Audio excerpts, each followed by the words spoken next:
kasih pemirsa, Anda masih bersama kami di Presisi Utama.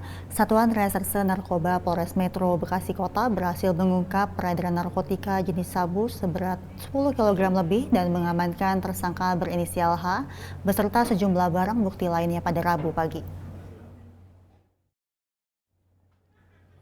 Setelah dilakukan pemeriksaan terhadap pelaku berinisial H, Satuan Reserse Narkoba Polres Metro Bekasi Kota berhasil mengamankan tersangka dan sejumlah barang bukti yakni 10 kg narkotika jenis sabu dan peralatan lainnya.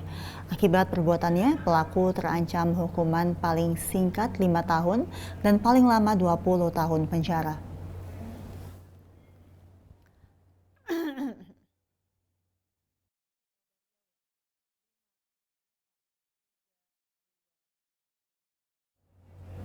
Sementara itu, Kapolda Riau beserta Direktorat Reserse Narkotika dan Obat-obatan Terlarang Kepolisian Daerah Riau mengamankan sebanyak 107 kg sabu-sabu, 214 gram ganja, dan 2.736 butir pil ekstasi dari 30 orang tersangka.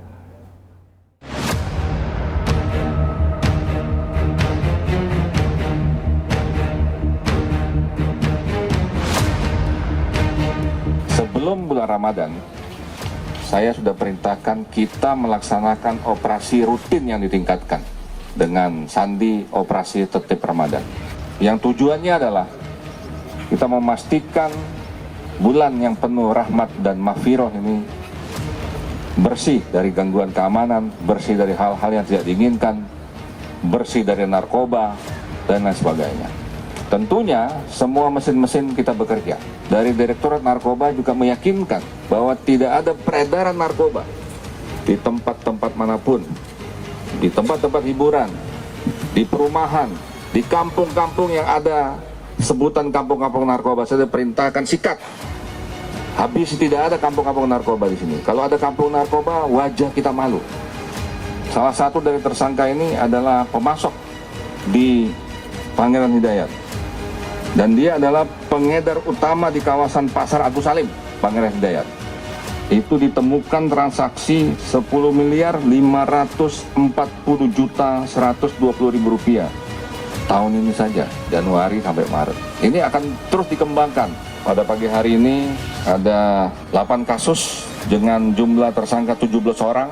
Total barang bukti yang kita display yaitu 107,7 kg, juga ekstasi 2.736 butir, ganja 214,45 gram.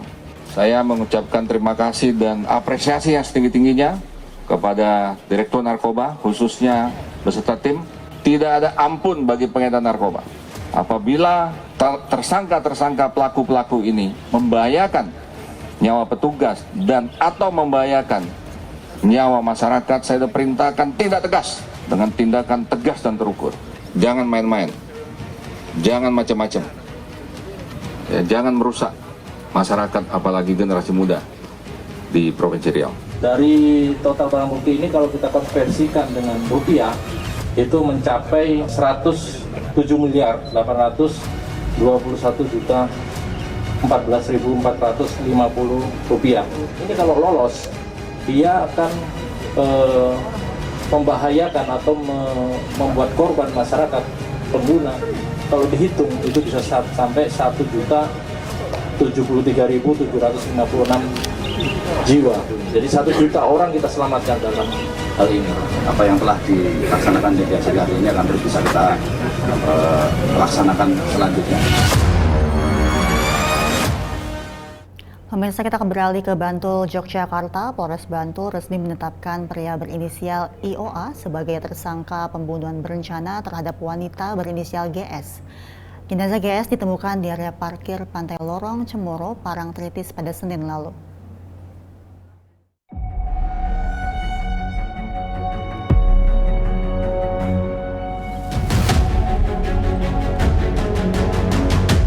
Kasus pembunuhan dengan korban seorang perempuan berinisial GS berusia 26 tahun asal Tanjung, Jawa Tengah telah terungkap. Pelaku pembunuhan tersebut dilakukan oleh mantan kekasih korban dan Polres Bantul berhasil mengamankan pria berinisial IOA beserta barang bukti. Pelaku mengaku telah membunuh mantan kekasihnya GS di dalam mobil serta membuang jasadnya di Pantai Lorong Cemoro, Parangtritis, Yogyakarta.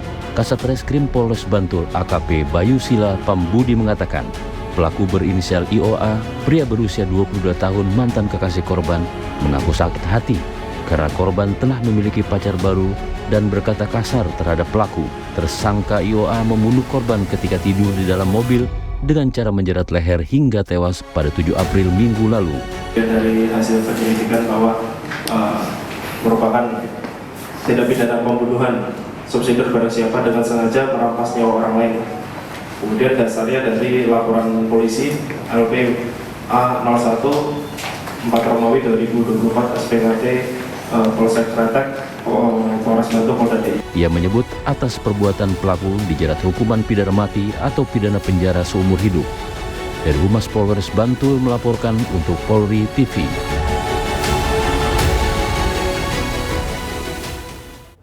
Sementara itu, petugas pemadam kebakaran berhasil mengevakuasi 7 jenazah korban kebakaran toko bingkai di Jalan Mampang, Perapatan Raya, Jakarta Selatan pada Jumat siang.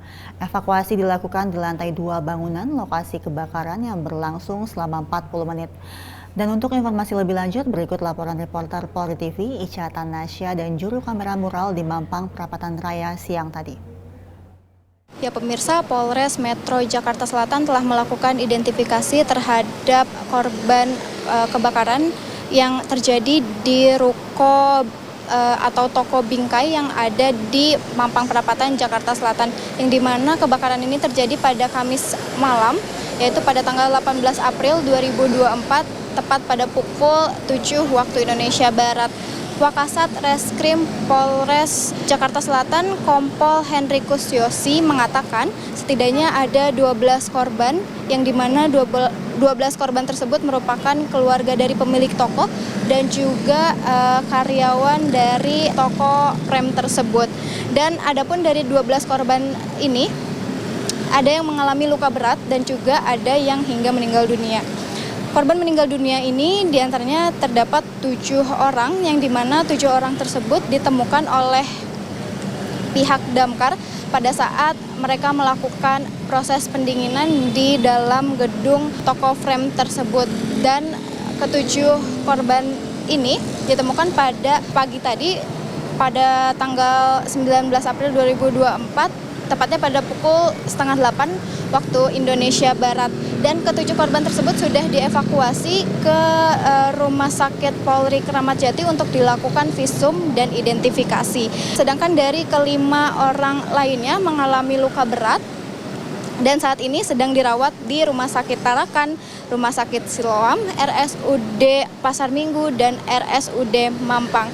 Dan Satreskrim Polres Jakarta Selatan juga telah melakukan koordinasi kepada pihak keluarga terhadap masing-masing jenazah tersebut. Itu saja informasi yang dapat kami sampaikan dari Jakarta, Ica Tanasya. Dan pemirsa, pihak kepolisian lakukan sejumlah pengalihan arus lalu lintas dampak aksi massa sengketa pemilu 2024. Pengalihan dilakukan untuk menghindarkan arus lalu lintas yang mengarah ke Jalan Medan Merdeka Barat yang menjadi lokasi aksi massa. Untuk mengetahui informasi lebih lanjut, berikut laporan reporter Polri TV Faris Hasni dan juru kamera Rizky Firmansyah di Simpang Merdeka Selatan, Jakarta Pusat pada siang tadi. Pemirsa, aksi massa terkait sengketa pemilu 2024 hari ini kembali dilakukan. Rekan saya Rizky Firmansyah akan memperlihatkan kepada Anda bagaimana massa aksi saat ini sedang berada di samping bundaran Patung Kuda, tepatnya depan gedung Indosat Simpang Medan Merdeka Selatan, Jakarta Pusat. Pihak kepolisian pun dipastikan tengah melakukan sejumlah pengalihan arus lalu lintas dan melakukan pengamanan tentunya untuk membantu mengamankan jalannya aksi pada hari ini.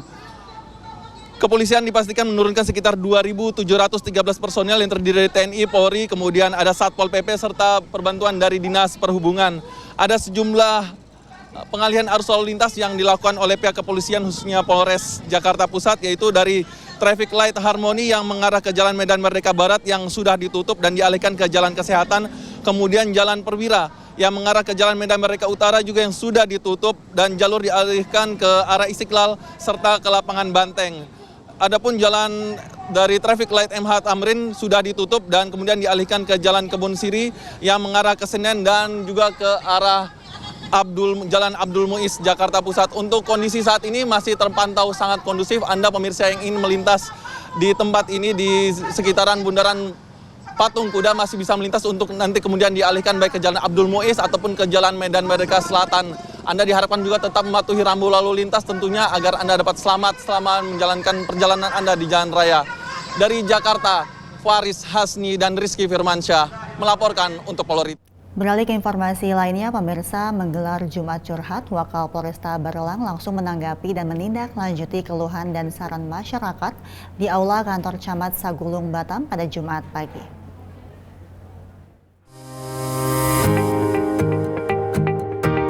Wakapolresta Barelang AKBP Safrudin Semidang Sakti beserta jajaran dan tokoh masyarakat setempat menggelar kegiatan Jumat Curhat di Aula Kantor Camat Saguling, Batam. Dalam kesempatan tersebut, Wakapolresta Barelang langsung berdiskusi bersama masyarakat setempat mengenai situasi Kamtipmas di wilayah Saguling. Wakapolresta Barelang AKBP Safrudin Semidang Sakti mengatakan, dalam kegiatan Jumat Curhat tersebut, ada beberapa berita terkait situasi keamanan masyarakat, mulai dari masuknya buaya ke pemukiman warga hingga kasus curanmor. Jumat Curhat yang telah kita laksanakan ini ada beberapa masukan yang sama. Tentunya ini terkait dengan ini jumlah personil Polsek Sagulung memang belum bisa memenuhi sesuai dengan harapan jumlah penduduk yang ada dan juga wilayah Sagulung yang sedemikian besar sehingga perlu Polsek ini peningkatan tipe dari tipe D menjadi tipe B sehingga jumlah personil bisa mengawaki wilayah hukum.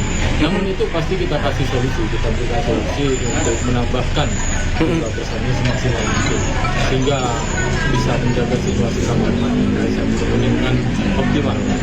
Ia menambahkan Jumat Curhat ini untuk meningkatkan komunikasi dan silaturahmi antar warga bersama pihak kepolisian yang dilakukan secara langsung bertatap muka. Pada Jumat Curhat pagi ini, Wakapolresta Barelang dan jajaran memberikan nomor pribadi untuk masyarakat yang ingin menyampaikan keluh kesah terkait Kamtipmas dan dipersilakan langsung menghubungi ke nomor tersebut sehingga kepolisian bisa langsung menindaklanjutinya demi tercapainya lingkungan yang aman dan nyaman bagi masyarakat.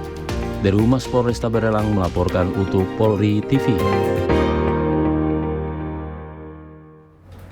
Tetaplah bersama kami pemirsa, Presisi Utama akan segera kembali.